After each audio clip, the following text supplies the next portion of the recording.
And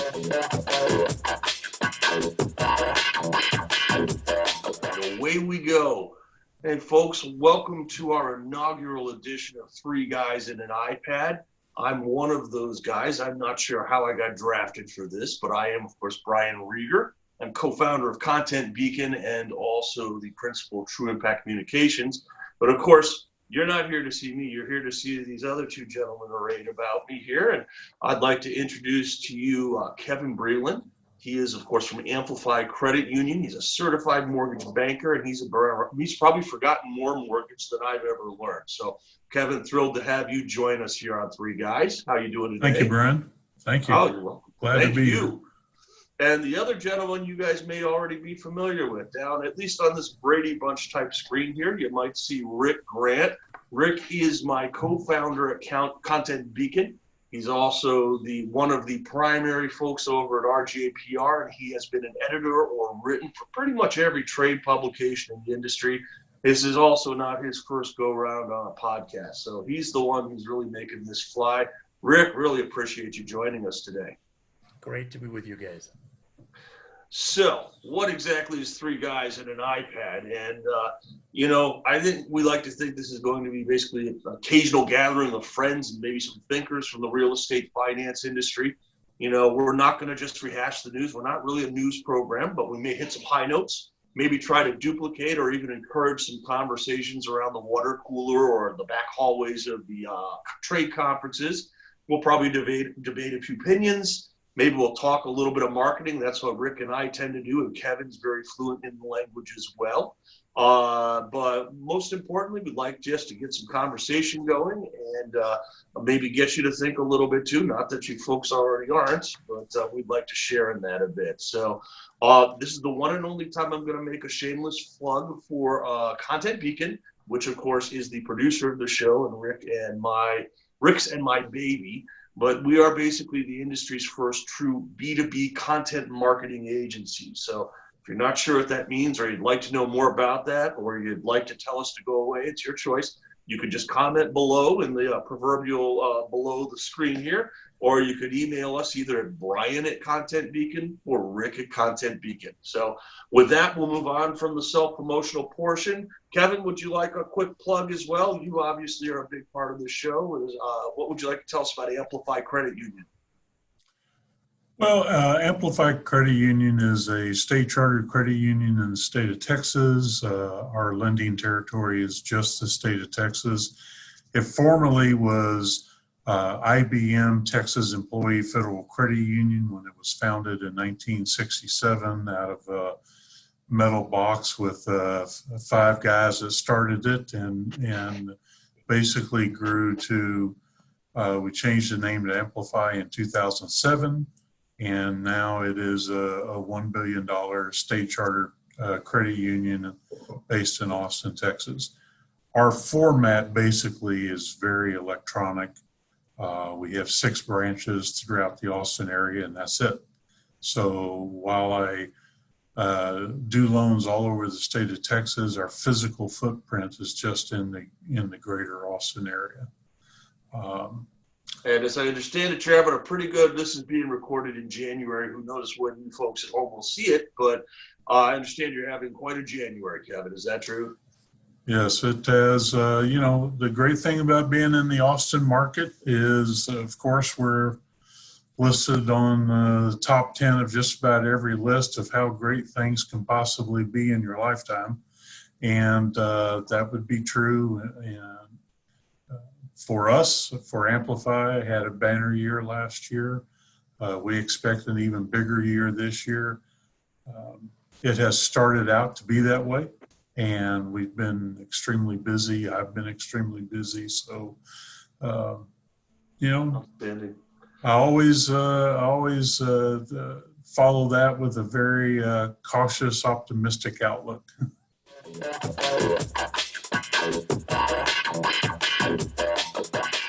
So we're going to turn our attention now to Mr. Breeland, who wants to know if you're kidding him, and hopefully we'll have a little bit of fun here. So, Kevin, take it away. Thank you, Brian. Well, for our listeners out there and people who might even be watching us on YouTube, the thing that you want to keep in mind is this segment is really kind of the Captain Obvious moments that we all come across when we're reading something. And there'll be a few shout outs. We're never going to take on a publication or an author. We just might critique what they have given us to some degree. So I would like to first start out by congratulating all of you Delta flyers out there. And the reason why I want to say thank you is that you have managed to allow Delta to make the seats smaller, make them tighter, and put in a banner year in 2019 so that all the employees of Delta is getting a 2-month bonus, 2-month pay bonus. So 2 months of their salary is now coming to them in bonus. So when you're sitting there in that very tight seat, and I'm 6'5" and 285, so I know how tight that seat can be, just look at the flight attendant and say, "You're welcome." In other news, points that we want to bring out, and this is kind of a sad moment, but the Mr. Peanut mascot has died. He was 104 years old. Cause of death is still somewhat unknown, as they have decided to change maybe how that happened. The first initial commercial with Mr. Peanut passing is now being altered due to other tragedies throughout the week. So with that being said, when you're 104, you've had a good life. So Mr. Peanut, thank you. And I don't know about Brian and Rick, but I'll still be eating the peanuts. I love them. Yeah, our next story, you may not be aware of this, but Chipotle, which happens to be my family's one of their favorite places to eat at, not necessarily mine, has just incurred the biggest child labor penalty in the state of Massachusetts for child labor. So next time when you look over that counter and you think that person is 12, he may actually be. And then last but not least, I mean, there's really two pieces here I want to put together.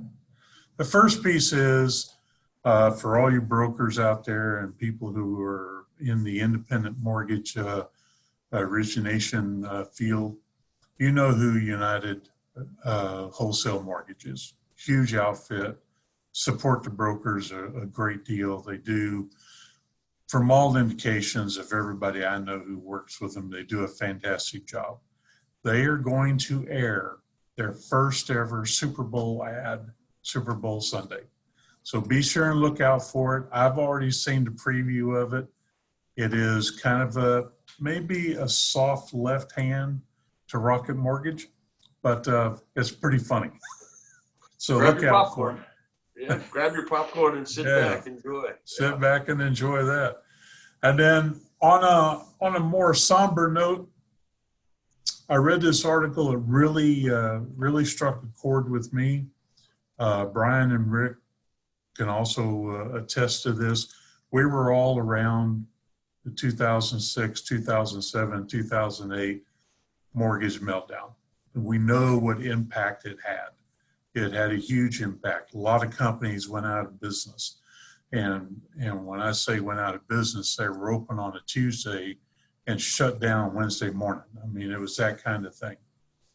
Fannie Mae just released a list of 65 companies who are being shown as employers in the state of California who do not exist. These are fake employers being used on loan applications so that loans can be done and people can close on these houses. So these are fraudulent loans. All of them so far are all located in the state of California. So what I would like to appeal to the masses out there is, look, we have great markets. We don't need to be doing this stuff. And I think a big reason of why 2007, 2008, 2009 happened is we didn't police ourselves enough. And that's why we have the federal government involved. to the levels that we have today. So be on the lookout for it. We have some bad actors out there, and they're starting to come out of the woodwork. So with that, I'll turn it back over to you, Brian.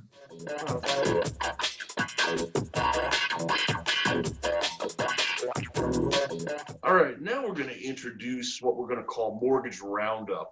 And we're hoping this will be a little bit like the Saturday Night Live skit, except with much more serious information. Of course, interesting information for our industry as well. Both Rick and I are PR guys. We're flacks, amongst other things, certainly. Rick, I really think of as a thought leader as well. But Kevin as well, we spent a lot of time reading the various trade pubs and trade association articles that come through our inbox every day. And it's probably why my IT guy charges me triple. But there's a lot of good coverage out there. And sometimes these stories just go by a little too fast. So the idea here is going to be to maybe pick out one or two that maybe merit a little more conversation. And from time to time, we'll have some other guests come on. But with that, let's just kind of jump right in. And the first article I'd like to talk about this week is from our old friend Phil Hall over at National Mortgage Professional. And the article was done in late January. And it's pretty simple. Federal Reserve declines to raise rates. And of course, that's inherently news for our industry, whatever they decide to do each and every time. So, just to go into it a little bit, the Federal Open Market Committee voted unanimously to maintain the target range for the federal funds rate at 1.5 to 1.75%. This is good news. In other words, no rate hike right now. And of course, the last time the Fed did cut rates was at the end of October of 2019. Now let's kind of do a little bit of a montage here and cut it in with a couple of other stories out there, because I think there's some bigger picture stuff here as well. Market Watch, among many other, recently reported that the U.S. economy didn't quite fade as much as some expected in the fourth quarter. I guess the GDP grew 2.1%, and they suggest this was aided by both a plunge in imports and resurgent housing marketing. Okay, so we're starting with some of this good news for the economy. Now we're going to take a look at an article almost the same day as Mr. Hall's, Kathleen Hawley from our friends at Housing Wire, another fine publication. And this one's entitled The End of the Mortgage Refi Boom. The refi share of originations in December over total originations was 46%. And that comes to us from our friends at Ellie Mae. This is the lowest share of the market that was refi since August, which is not that long. It was, of course, 2019, I think, was a great year for most. But folks are noticing rates are still low, and refis are starting to drop a little bit. And of course, Housing Wire quotes a Mark Goldman, who's an LO at C2 Financial in San Diego, and he basically says, people who are going to react to the low rates have already done that. People getting refis now have other motivations, like cashing out for debt consolidation or home improvement. So I'm going to throw this out to you, gentlemen. There's a little bit of good news. I don't think there's any surprising news there. But how long is refi going to be with us? How long is it going to be the boom? And more importantly, eventually, I think we agree it will go to a purchase market. But is this industry ready to pivot? Last time we really had a truly purchase market, some people swam and some people sunk. So how much longer are we going to have? Close to 50%, still not a bad mix, I'd suggest, if you like refi. But we know it's coming. When's that going to happen? And are we ready for the pivot to purchase? I'll give you the loan officer view on this and what I see now. Obviously, I'm in the Texas market, the Austin market, and things are very strong here. But I'm going to reflect on this from a standpoint of my 40 years in the business. And throughout my entire history in mortgage lending, I've always done refis to some degree. Yes, some years the mix was 50-50, some years it was 20-80, some, it just moves based on what the market's doing. Do I believe that we are getting to a market saturation point? Yeah, but I've believed that for quite some time, and yet it still keeps coming out. Rates drop a little bit. Customers decide, I have 4.5, maybe I can get 3.5 now. The whole 2 percentage point drop theory isn't really in play anymore. And then you have the other piece that was brought out in the article that people refinance for different reasons. I haven't seen a slowdown in the refinance to drop rate. I haven't seen that at all. What I have seen that has pushed on further, and I believe this is more because of rising prices, and Rick has talked about this before, is refinances for home improvement loans, for cash out refis, to pay off debt, stay in the house, not go out and try to buy something else because the housing prices have risen so much. And that to me is not necessarily a market saturation. That is the point of the market where you have to start looking to what will drive the purchase market if more people are staying because the purchase market is too expensive. I don't see the purchase market taking off, but I see the refi market staying real consistent. Rick, what do you think? Are we ready to pivot to purchase when that happens? Well, I'll tell you. So I'll give you the perspective of the outside observer, Brian. And I've been watching the business, as you know, since '97. When I first got into this business, it was very cyclical. We'd see it rise, we'd see it fall, rise and fall. But since the crash, I've noticed a dampening effect. And I don't know if it's just federal compliance or or what. And it kind of plays back into your first story about the Fed refusing to raise interest rates, even though most of the economic indicators are positive and would probably in a previous time, 25 years ago, would have been a clear signal of an increase in rates. So it's kind of detached, it's decoupled from what we have seen in the past, and it's had kind of a dampening effect. So I've lost track of how many times I've called the end of the refi boom. I think 6 times I've said, that's it, it's over. You're not going to see anymore. And they do see more. Something happens. As Kevin points out, there's a reason, that people can come back to the closing table. I used to worry a lot that when the industry turned to a purchase money market, a lot of companies would suffer. And of course, we have seen that happen in the past. But today, I think we're seeing a new wisdom in the market where loan production managers are forcing new loan officers to go beyond the refi, to be able to do more. And this really came home to me last week. I spent 4 days out in Seattle with a bunch of top industry loan officers who were going through a program offered by Rene Rodriguez. He calls Amplify. It's all about influence, personal influence from the front of the room. And what I learned from those guys is that with the tools they have available today, and most of those guys use a tool called Mortgage Coach, look it up, they have incredible selling tools for purchase money mortgage loan origination. Really good stuff. And they know how to use it. So I think I'm with Kevin. I think we've seen a cyclical business damp down to a new normal. And we're going to always have some mix of refi in there. We're going to always have companies that do a better job of training their loan officers to close any kind of loan.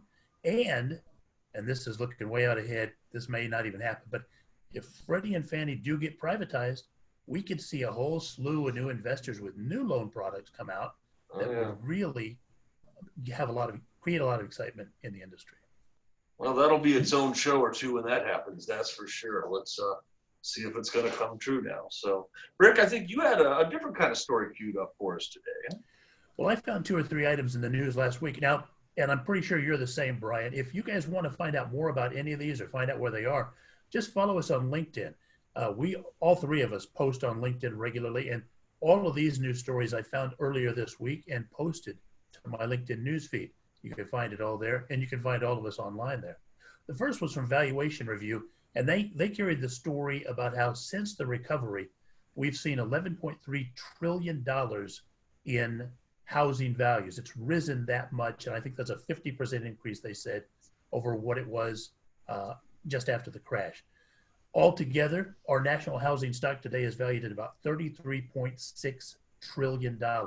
That, they point out, is the size of the U.S. annual GDP, gross domestic product, plus China's annual gross domestic product, 33.6 trillion. Black Knight puts the homeowner's equity, the homeowner's share of that, at about 6.2 trillion, which in my mind is a fantastic home equity lending opportunity. We'll see this spring if that plays out. The next story I saw was from National Mortgage News talking about homeownership rates now have climbed back to 65.1%. You may recall at its peak prior to the crash back in June of 2004, 69.2% of Americans owned their own home. Now we're at 65.1 and rising. I take that as a very good sign. To put it in perspective for you, Canada this year is expected to have a homeownership rate of about 64%. Wow. Finally, Brian, I also saw a story from Phil Hall writing in National Mortgage Professional this month. Now, he was quoting Realtor.com, and they've been doing a study, of course, on the cost of rent compared to the cost to own. And they say now that gap has been reduced to about $300, which makes it just a no-brainer to buy a new home. Now, you got to consider the source. Of course, this is coming from Realtor.com. It's the largest organization in the world for real estate sales pros, but that's an important metric. It is going to spark some excitement in the communities out there, and it could mean a really good spring home buying season. Let's hope. All indications are positive, Rick, and thank you for that. And before I move on, I've got another story here, but I want to toss one over to Kevin Breeland. We talked a little bit about home equity, which folks have been kind of waiting on for a couple of years. Kevin, is it going to remain a unicorn in 2020, or are we going to see some more home equity lending? I know a lot of folks are really gearing up for that, and the conditions are right. What do you think we'll see out there? I think we'll see a lot of home equity lending in 2020, and it's going to be driven by many different factors. I think the first factor is it gives people an opportunity to fix up their home, put in the Christina on the Coast kitchen and all of those kinds of things without having to go out and buy another house that might be a little smaller, that's twice the price of the one that they own. The other factor is debt consolidation. That is an ongoing thing that people look at on a regular basis. It is something that throughout my 40-year career, I've been doing on a regular basis. It seems to always have a market, and it takes up part of the home equity market. And then the last thing is what I call luxury equity. And luxury equity is, again, going back to looking at your home, and you're standing out there in the backyard and you think, man, I don't want to mow all this anymore. So you put a pool in it. And or your kids are now old enough where that's something they want. And as a parent, you like to have your kids at home. So if their friends are over there, they're there. And so people are in the pool. You have the summer poolside grilling. So the luxury improvements, pools, spas, outdoor living, which is becoming a really big part of new home building. What's the outdoor living space look like? Especially when you live in warmer climates like I do, is something you can use year round. Up in Brian and Rick's area, they need a snowblower, some salt to spread out on the concrete, and then those really big propane heaters to warm everything up. And they're still going to be in a parka. Me, I'll be in a t-shirt, shorts, and flip-flops because I'm in Texas. Just give me a plane ticket to Austin, Kevin. That'll do it for me. I'm happy with that. My kids keep asking for a dog. I'm starting to debate where it's easier to do the pool or the dog. So stay tuned on that one. Well, the dog doesn't require a home equity loan. I hope not. Maybe some breeds. Well, with that, our next story is going to take us from dogs and pools over to automated intelligence, artificial intelligence. And this comes to us from our friends at Report, Mike Albanese, and it came to us on the 27th of January. Buyers, sellers seek more immersive experience. So here, this is for you, Rick. Rick is our tech hound, so I thought of him when I pulled this out, but it's pretty interesting. So apparently Matterport did a survey recently of about 2,000 consumers, people currently in the home buying or home selling market. And they asked them basically if they'd be more likely to switch to agents who utilize tech and, of course, AI. 80% of those consumers surveys said that they would switch to agents offering a 3D tour of properties. Now, what's interesting here, millennials and Gen Z, I didn't even know there was a difference. Maybe I'm getting old now, but the millennials and Gen Z responded that they would be the biggest advocates for that change. 83% of millennials, 94% of Gen Z. And in backing my earlier argument, Gen X, not so much at 63%. Here's the goal to me. 55% of these people said they'd buy a property sight unseen if a 3D tour of the property was available. So here's my question for the peanut gallery, if you will, here. Is there ever going to be a time when we shop for homes like we do for groceries, cars, student loans, hop on Amazon, pick up some cereal, maybe some Christmas gifts, and a one-story ranch out by the coast? Is that coming, guys, or is that just a little hyperbole? Well, I'll jump in first because Rick has a much more educated answer to this than I do. It is happening. It's already happening. It's been happening since 2004, 2005. I can remember sitting in my office in Anchorage, Alaska with nothing to do and on eBay looking at houses for sale in all parts of the country, all over the place. And I will tell you, I am someone who bought a lot, little parcel of land, sight unseen, and never even spoke to the seller on the phone, did it all by email. And that was back in 2003. So this is already happening. And one of the interesting things about AI, and you see all these commercials about AI, I want to refer to, the CEO of Google and Alphabet, who believes that AI needs to be regulated. Well, sure, they have it all. So yeah, the reality of it is artificial intelligence is what drives predictive analytics. It drives a lot of things now that honestly you do with your phone, and next thing you know, you're getting an email about something because the predictive analytics of whatever it was you were doing makes the AI believe you're getting ready to move or purchase or whatever.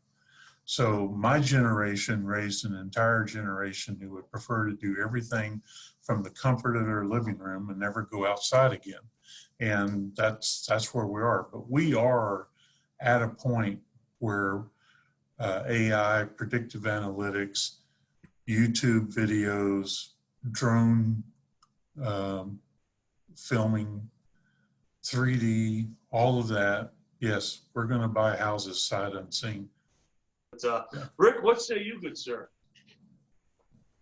So you're right, Brian. I've been watching this for some time, and I absolutely love the tools that we're seeing now, the technology. But there's two sides to this. One is that the lenders in the real estate industry have to adopt it, and the other side is that consumers have to be comfortable using it. Now, back when you bought that property, Kevin, you were an outlier. There were not many people doing that, although there's always been some real estate investors that will do that. Well, today, we've been training consumers to do this now for at least 3 years through Airbnb. They're going online, they're looking for a vacation place, they're finding it, and they're renting it on the spot. The movement from renting to buying is a short step, and consumers will be ready to take that soon. But what I have to push back on this story is using artificial intelligence in the description. Now, AI is the buzzword. Everybody wants to think they have it. Everybody wants to act like they're selling it. But the truth is, real artificial intelligence involves machine learning on the part of the computer, and the computer actually doing cognitive labor that used to be done by a human. What we're seeing with a lot of AI today is really just a fancy answering machine. I think it's the next generation of the interactive voice response. We see it in the form of chatbots. There's chatbots all over the industry, and all they do is capture your attention long enough for a human to jump on and grab a hold of it. That's not really AI, in my opinion. However, I just last week saw a demo of technology that actually does employ AI to have realistic conversations with humans about properties they may want to buy and about loans they may want to be pre-qualified for. Now, on the surface, it was a little unsettling because the computer can actually give you emotional responses based on what you say.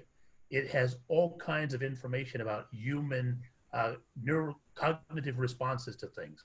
So it can sound like us. Now, that's where the regulation is going to come in, Brian, because already we've got all kinds of deep fake stuff trying to convince us that this is real over that. And when it comes to separating people from their money, well, that's where the government does have to kind of step in and make sure that it's properly managed, because there will come a time soon when companies can deploy conversational AI on a website and convince people that they're talking to an actual human and get their trust. That's real AI. What we're talking about with 360-degree internal photos of a house and drone photography, that's not AI. That's a great use of tech, great, but it's not AI. So fascinating times, guys.